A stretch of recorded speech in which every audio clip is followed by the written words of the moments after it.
which is machining process and machine tools. So here is an introductory video on machining process and machine tools.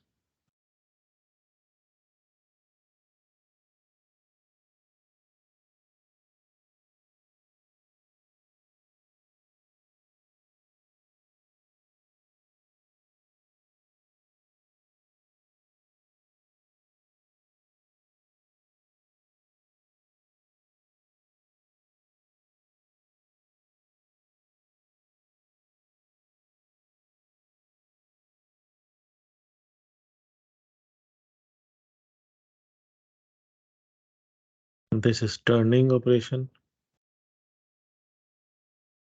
reducing the diameter. This is turning tool.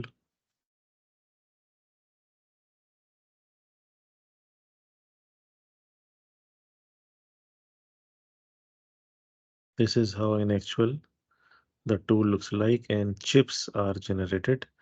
What the material which is removed is called chips.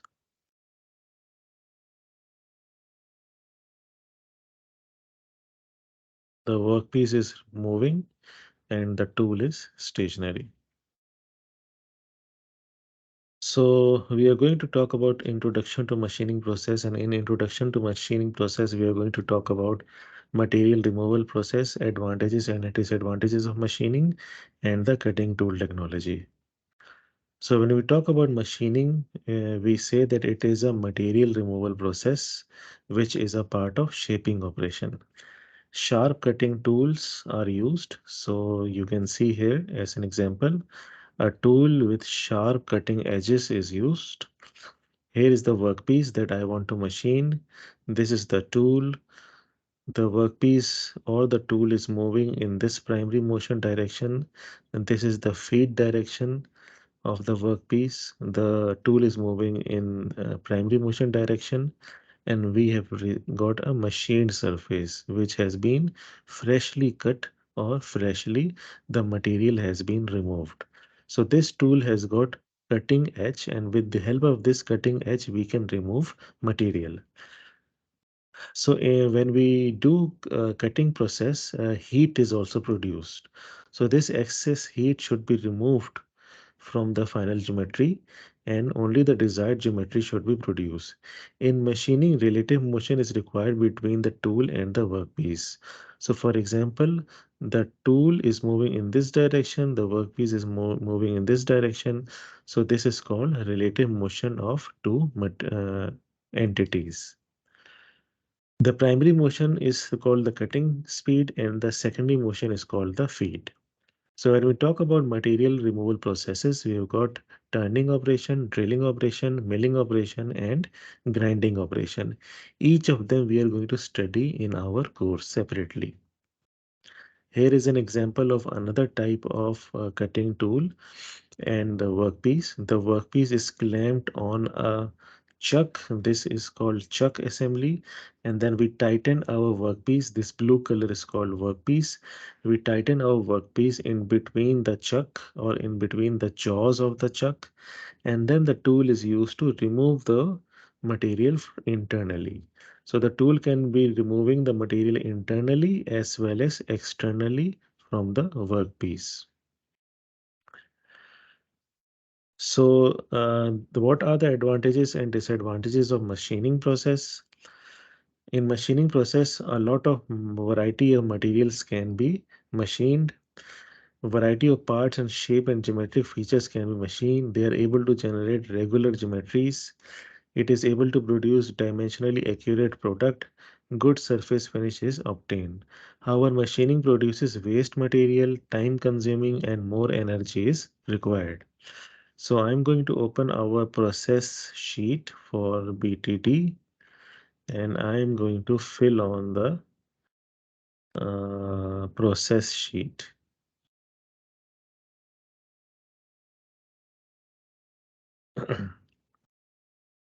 So now I'm going to add, for example, machining process, and machining process can produce parts which are very complex. And the processing time, what is written about processing time? It is time consuming. So it is one of the type in which the time is very slow. Dimensional accuracy is very good. All different types of material can be machined,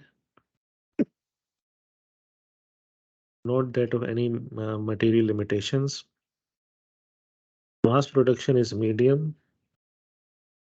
Equipment cost is medium. Surface finish is very good or high. It can be automated, so automation is high. Products, complex products or medium products can be made. It is not sustainable because it produces a lot of waste. Recycling is not possible or very bad. Waste is very high, or yes, waste is present. So the machining, it is called machining industry. And what are the products which are made? We will look into the slides and then we will discuss what type of products are made.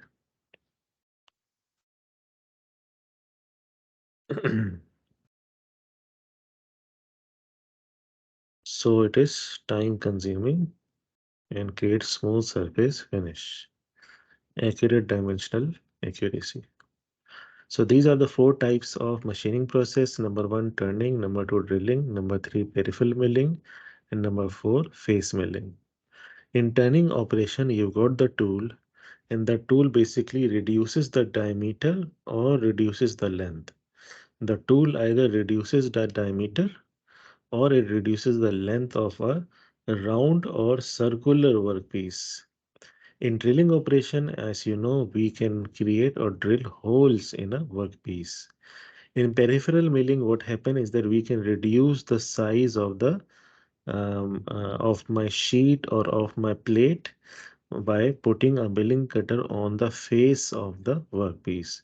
And then we have got face milling. In face milling also, we put the cutter on the face and we reduce the size of the workpiece. The difference between peripheral milling and face milling is the direction of cutting. The direction of cutting is basically parallel to the workpiece. Okay, this is called peripheral milling, and in face milling, the direction of the cutting tool is perpendicular to the workpiece. So this is called face milling. Here is an example of two types of crankshafts.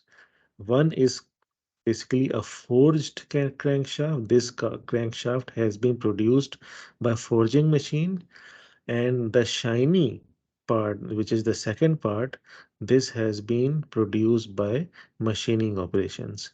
And the shiny surface that you see here is bearing the surface of the part on the right. It has got good dimension and good surface finished. This is because of the machining operation due to the tool which has been carried out. So this was an introduction to machining process or machine tools. Now we are going to move on to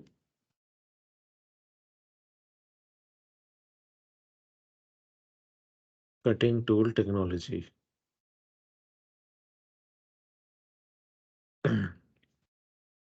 So what is cutting tool? Here in this picture, you can see there is a picture, and this is a picture of a cutting tool which is used in a lathe machine or for turning operations. In cutting tool technology, we are going to learn about cutting tool failures, tool wear mechanism, tool life, tool material. We have got high-speed steel, cermet carbides, cermets, coated carbides. What are the cutting fluids which are used, coolants, lubricants, and what are the parts of a cutting tool? So unfortunately, my iPad is not working, so maybe there might be some reduced amount of understanding, but we will cover that in the later classes, even face-to-face classes. So here is an example of a cutting tool. There are two types of tools that you can see in the figure. One is called single point cutting tool, where you've got single cutting edge. The edge is single cutting. Whereas in multiple, we've got multiple cutting edges. You can see there are multiple cutting edges. So single point cutting tool has a single cutting edge and the tool is rounded at a certain radius called nose radius. So you can see this part, it has got a nose. Here we've got a nose. This is called the nose of the tool. And the tool which are used for turning operation is single point cutting tool. When we talk about multiple cutting edge tool, it has got more than one edge. So one edge, two edge, three edge, four edge. It is used to achieve by relative motion by rotation. It is used in drilling and milling operations. So here is an example of a lathe turning cutting tool. We have got the shank which is used to grip the tool, and then we have got cutting tool insert. This insert is basically very hard high speed steel or cermet material which does not wear out very easily. Here is an example of tools which are used in lathe turning machine. We have got the spindle, we have got these high speed steel tools. They can be mounted on the shank on this tool, and these are cermets or cemented carbides. We have got drilling tool available as well. They've got multiple cutting edges and they are also used in a lathe machine as well. Here is an example of a turning tool which has been simplified. This is the place where we hold the tool. This is the place where we can put the cutting insert. This is a cutting part which can be separately inserted into the cutting tool. So let's take a look at what are the parts of a cutting tool.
So we've got a variety of angles in cutting tool technology.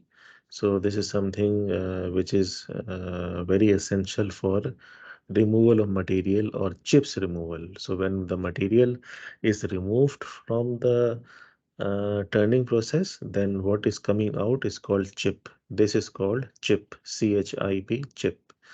And the side face and the front face or the front cutting edge and the side cutting edge and the front foot cutting edge, they help in the removal of this chip from the side and from the bottom. So this was single point cutting tool. we've got multiple point cutting tool where we've got multiple edges available, and they are used in milling machines or drilling machines.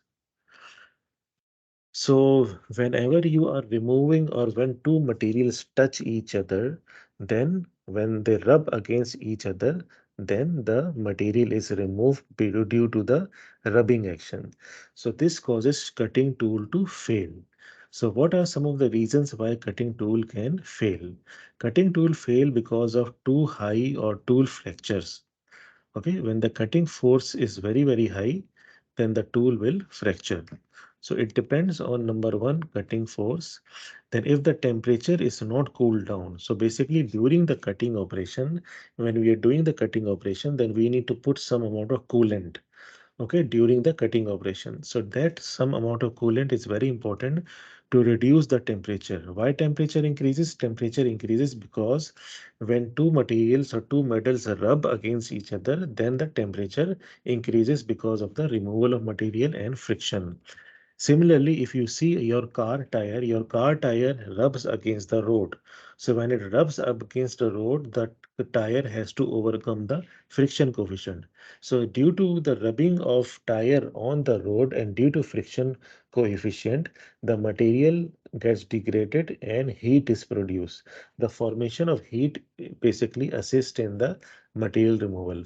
However, if the temperature becomes too high, then the tool will become soft and it will cause failure. Then there is continuous wear of the cutting edge. So if this edge wears, this is secondary cutting edge and this is primary cutting edge.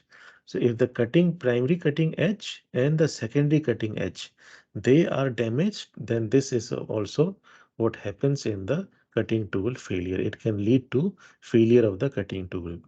So there are three modes of failure of cutting tool. Number one is called fracture. Okay, so the complete tool fractures. Number two is temperature failure.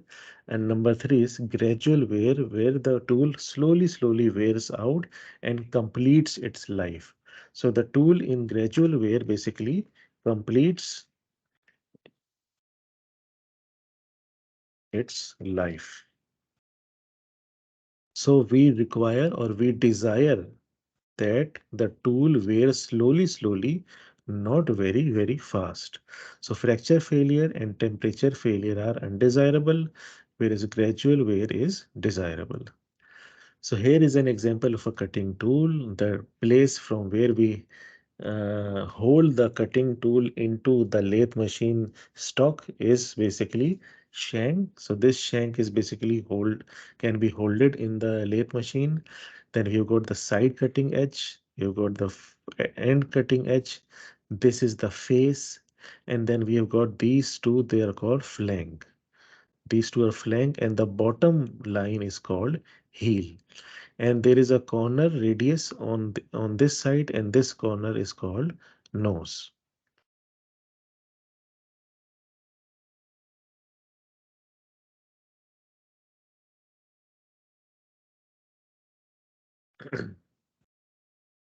So what are the two types of wear which occur during cutting process? Well, number one is called crater wear and number two is called flank wear.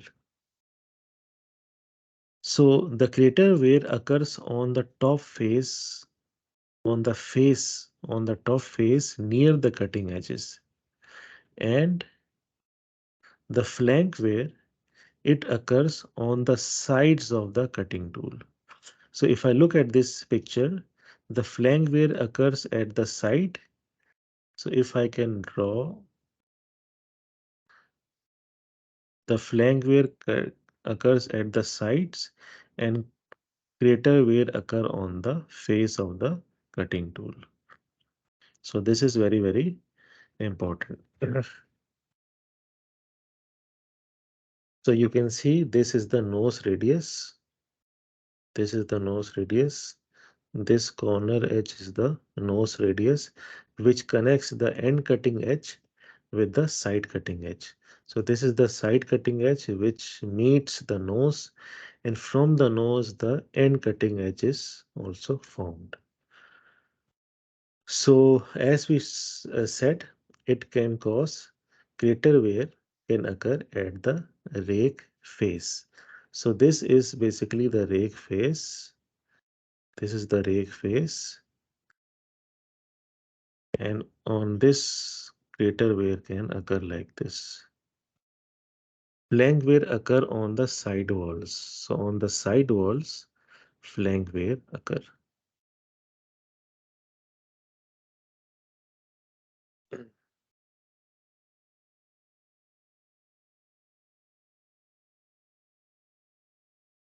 So here is an example of crater wear which has occurred on the face of the tool, and here is an example of a flank wear which has been generated on the flank face.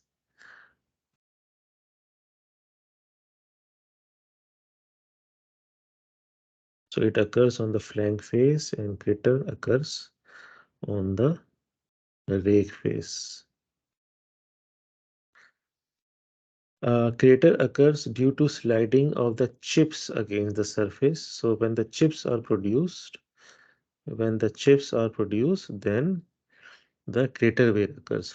Flank wear occurs due to the rubbing between the newly generated surface and the flank.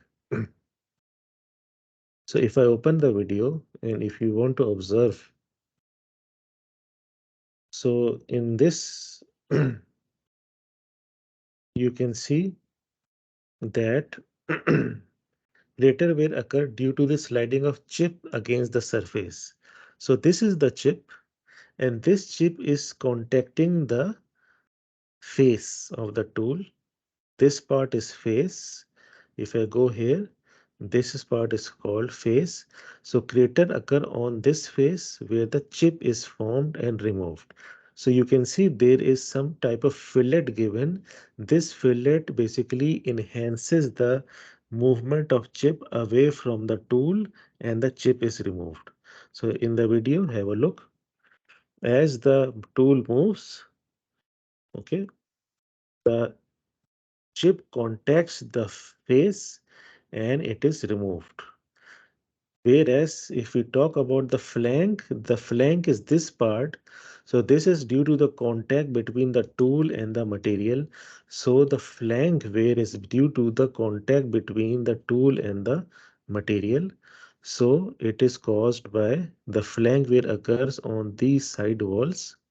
On these side walls, the flank wear occur due to the contact between the tool and the workpiece. So this is due to the rubbing between the newly generated surface and the flank face. So what are the different types of tool which occur and what are the mechanism of tool wear? Number one is abrasion, number two adhesion, number three diffusion, number four chemical reaction, number five plastic deformation. So abrasion is when hard particles strike the workpiece, okay, then they cause scratching of the workpiece. This is causes flank wear. This causes flank wear. Adhesion occurs when two metals are forced into contact under high pressure and temperature. So and temperature is one of the reason. Welding occurs between the workpiece and the tool. So basically, because of high temperature, the material melts and joins with the workpiece. So this is called something adhering. Adhesion means when something sticks. So the tool and the workpiece, when they are doing the rubbing action, because of the rubbing action, temperature increases and the material melts a bit and it sticks to the workpiece. This is called adhesion. Diffusion is the exchange of atoms. So when the atoms transfer from the workpiece to the tool or from the tool to the workpiece, then this causes crater wear. So this happens when the chip is moving. As the tool is moving, the chip is also moving. Chips are moving. So this causes that transfer of atoms from chip to the workpiece or from workpiece to the chip. Chemical reaction is the oxidation which occur due to high temperature. So at high temperature, you can see that the metal hisses, pss, something like that. So at high temperature, the metal basically tries to react with the oxygen in the air and it gets oxidized. So oxidation occurs due to high temperature. and it cleans the surface at the tool chip interface in machining at high speed. So this also occurs at high speed. Plastic deformation of the cutting edge. So if this cutting edge has plastically deformed, which means that this cutting edge has plastically deformed like this, then this is called plastic deformation. The change in shape of the the change in shape of the cutting edge. So this is because the cutting force, okay, the tool and the workpiece, the tool is putting too much force. So when I'm putting too much force, then I exceed the material yield strength or the elastic limit and I enter the plastic limit. So when too much force is applied, the tool can deform plastically as well. So this also can occur at high temperature, and this is plastic deformation. The cutting force is too high and it contributes to flank wear. So let's take a look at tool life. How the tool life is basically predicted. So when the tool is used for the first time with the workpiece, this first time is called break-in period. When I'm going to use the tool, a new tool, okay, for the first time, then this is called break-in period. In this period, the amount of wear is very high. So wear rate is very, very high in break-in period. When you buy a car, when you purchase a car, the dealer tell you that for 1000 kilometer, you should keep the engine RPM at low. Why? Because at this is the break-in period for the car engine when the piston and the cylinder are basically in contact with each other and they can cause scratches or scuffing. This is the reason why they ask you to reduce the RPM.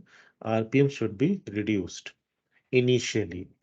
Once the tool has initially worn out, then it will undergo a steady state wear region where slowly, with a uniform amount of rate, it will do removal of material, or the wear rate will be very, very uniform. Then in the failure region, okay, there is accelerated wear or the wear rate is still again very, very high. And finally, it causes rupture or it causes cracks or it causes crater wear or it causes flank wear excessive. So the tool is not providing intended operation or intended function, then the tool has basically failed for our purpose of removing material. So machining objective is removal of material. If the tool cannot remove material, then it means that it has failed already. So what are the tool material properties that we should have? The tool material should have a significantly good amount of properties, which include number one is toughness, number two is hot hardness, number three is wear resistance.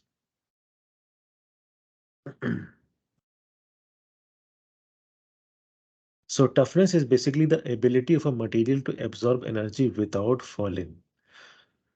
So if I can basically show you, and if I can draw you, this is a stress strain diagram. This is stress, this is strain. Okay.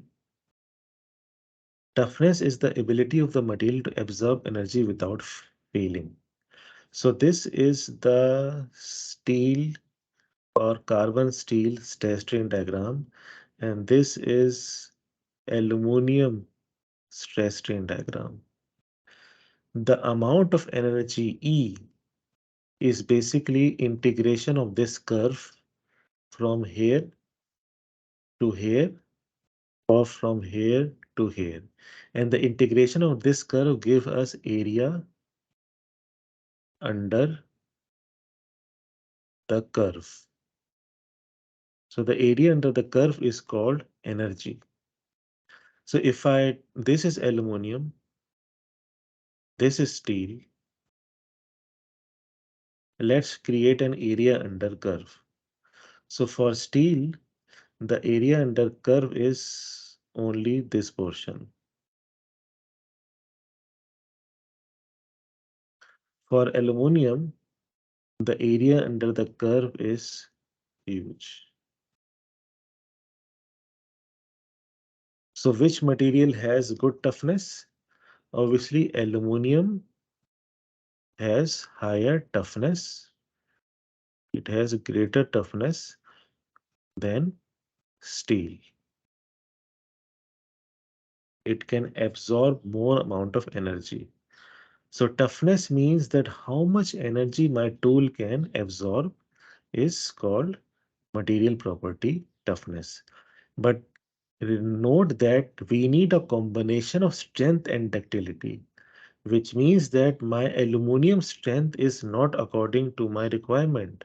The sigma UTS of aluminum is lower than sigma UTS of steel. So what I need is I need sigma UTS very high, and I want elongation or percentage elongation also very high. Both are required. So strength is required and ductility is also required. We move on to hot hardness. Hot hardness is basically the ability of a material to maintain high hardness at high temperature. So if the temperature at high temperature, the material does not loses its hardness, then we say that this material has got good hardness. For example, so this is temperature which is changing. This is hardness which is changing, and this is temperature. Okay. So as the temperature increases,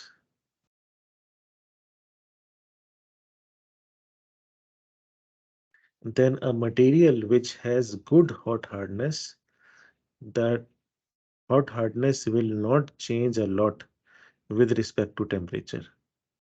But if a material has bad hot hardness, then the hardness will change with respect to temperature, and at 400 degrees centigrade, the hardness will decrease.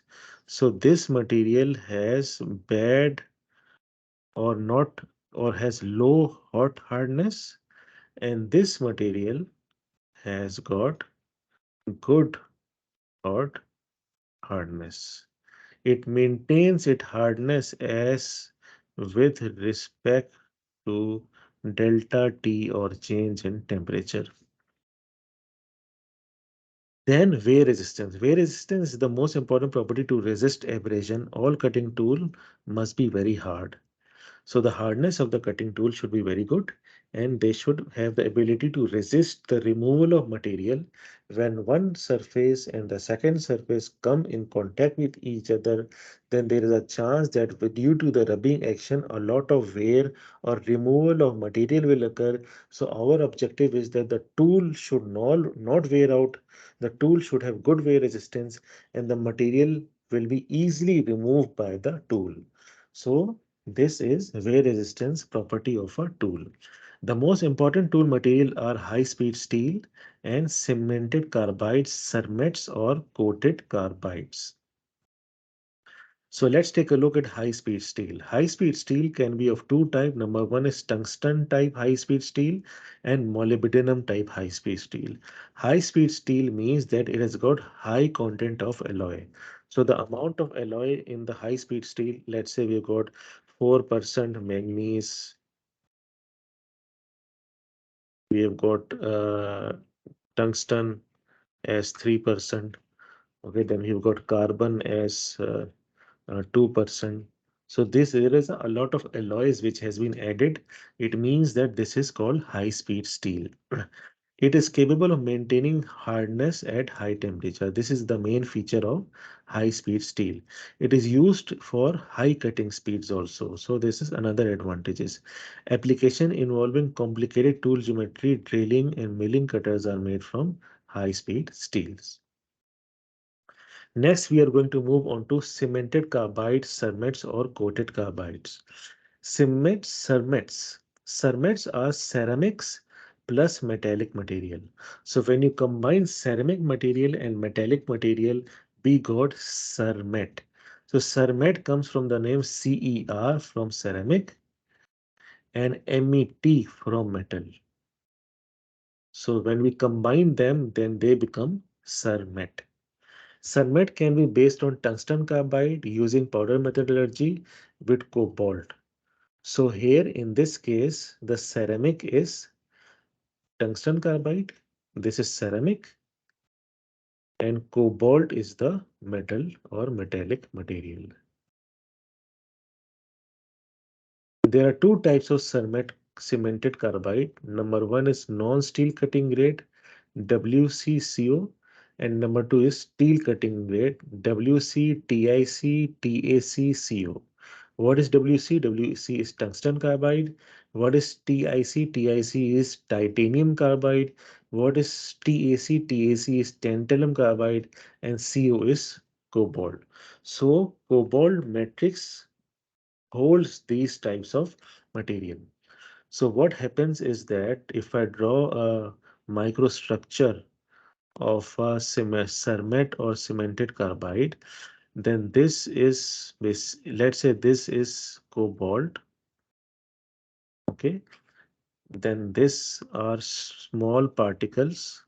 These small particles have a sharp shape and they are called WC tungsten carbide. Then we can have titanium carbide whiskers.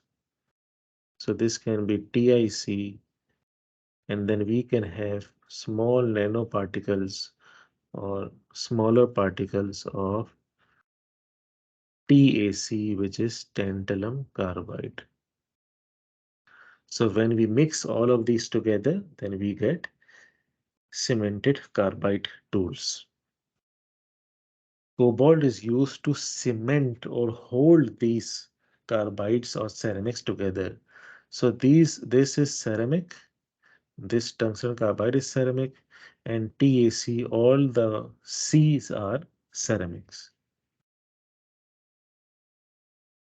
Properties of cemented carbides or cemented carbides are high compressive strength, high hardness, and good wear resistance, high thermal conductivity, high modulus of elasticity, low toughness compared to high speed steel.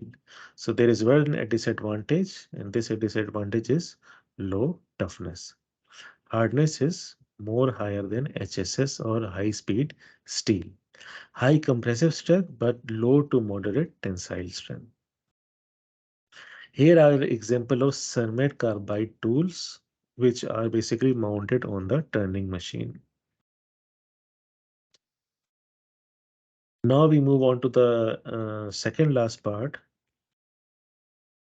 So cermets, yes, cutting fluid. So before we move on to cutting fluid, let's finish the cermet carbides.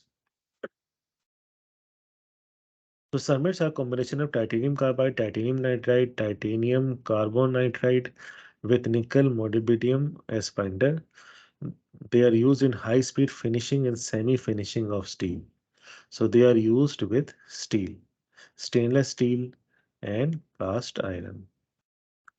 Lower feed are used to achieve better surface finish. So the tool should slowly move to the workpiece and remove material, not very fast, to have better surface finish. Coated carbides are basically cemented carbides insert coated with a thin layer of wear resistant material such as titanium carbide, titanium nitride, and aluminum oxide. They're used to machine cast iron and steel in turning and milling operations. So basically what happens is, let me go back to the whiteboard. So let's say imagine that this is my cutting tool. Okay. And if I look at it from the side, then it looks like this. This is my cutting tool. Now they are saying that if I coat this cutting tool with titanium nitride, titanium, aluminum nitride, etc., then This will provide extra protection to the tool, and this titanium nitride is very hard, so it will remove the material in a more easier fashion, in a more higher material removal rate. So the coated tools are also present in our manufacturing industry. So we move on to cutting fluids. Cutting fluids are used to throw water. This type of throwing is called flooding. You are putting significant amount of water onto the tool and onto the workpiece. So there are two flooding nozzles. One is on directed, or one is facing the tool to remove the heat from the tool, and one is facing the workpiece. It is removing the uh, heat from the tool workpiece interface. So the cutting tool has got six functions. Number one is removing the heat. So it is removing the heat essentially. It is reducing friction. It is washing away or removing the chips. So as the chips are formed, the water pressure removes the chips. It reduces the temperature, it reduces the cutting forces because it provides some amount of lubrication or slipperiness. So with slipperiness, it is easy for the tool to move and the friction coefficient is reduced. It improves the dimensional stability of the part and it improves the surface finish. There are two types of cutting fluids. Number one is called coolant and number two is called lubricant. Obviously, the name suggests coolant reduces the temperature and lubricant reduces the friction coefficient. So coolant are designed to reduce the effect of heat. They carry away the heat generated and reduce the temperature of the tool and the workpiece. They help in prolonging or increasing the tool life. They can be water. Water can be used in the tool due to high specific heat and thermal conductivity. Most effective at relatively high cutting speed. So they are more effective at high cutting speed and they are used in turning and milling operation. Here is an example of a cutting cooling fluid. So this is a lubricant based cooling cutting fluid. Here is an example of lubricant. So lubricants are oil based. So cutting fluid is two types. Number one is called coolant, which is water based, and number two is called lubricant, which is oil based. They are designed to reduce friction at the tool chip interface. They are more effective at lower cutting speed. So coolant is at higher cutting speed, lubricant is at lower cutting speed. At high cutting speed, the lubricant is not effective. So this is a problem. It reduces the temperature in the operation. So we move on to the last slide, which is how the cutting fluid is applied. So as you saw, we saw the picture in which we've got the cutting fluid coming from a nozzle, and this type is called flooding. Then we've got mist application where the water is sprayed or it is sprayed onto the surface and onto the cutting tool to reduce the amount of heat. And then number three is manual application where we apply the lubricant manually on the tool and manually on the workpiece by using a brush or by using a hand or by using rubber gloves to apply the cutting fluid lubricant. So flooding is the most commonly used way of applying cutting fluids. Steady stream of fluid is directed at the tool workpiece tool interface. So you can see that the cutting fluid coming is at a steady state. Constantly, the water is coming at a constant speed, constant flow rate. So here are the parts of a cutting tool. We've got the workpiece, we've got the tool, and the tool is fed in this direction. And in turning operation, the workpiece rotates in this direction. So the workpiece is moving and the tool is cutting and feeding in linear direction. So radial movement of workpiece and straight linear movement of the feed of the tool. So here are the nomenclature or the parts of a cutting tool: the shank, the base, side cutting edge, end cutting edge, the face, the nose, and the heel, which is the bottom part. And the side face is called major flank and minor flank. So the shank is used to hold the tool. Flank is the surface below the adjacent cutting edges. There are two flank surface. Flank first one is the major flank and the second one is the minor flank. The major flank lies below the cutting edge, side cutting edge, and the minor flank lies below the end cutting edge. So we have got end cutting edge, below end cutting edge, we've got the minor flank. The base is the portion of the shank that lies opposite to the top face. So this is the top face and below is the base or the heel. Face, it is the top portion of the tool. So face is the top portion of the tool. This is the top portion of the tool which is called face. Cutting edge, there are two types of cutting edge. Number one, side cutting edge, and number two, end cutting edge, which we have discussed already. The nose is the cutting point, the intersection of the major cutting edge and the minor cutting edge. So as we discussed, this is the nose which connects end cutting edge with the side cutting edge. So the nose has got a nose radius. So nose radius increase the life of the tool and provides better surface finish. The heel is the curved portion or intersection of the base and the flank of the tool. So the heel is the intersection. The heel is the intersection between the base and the flank. Flank are the side flanks. So heel connects the base with the side flank. So this was all about today's class, a short class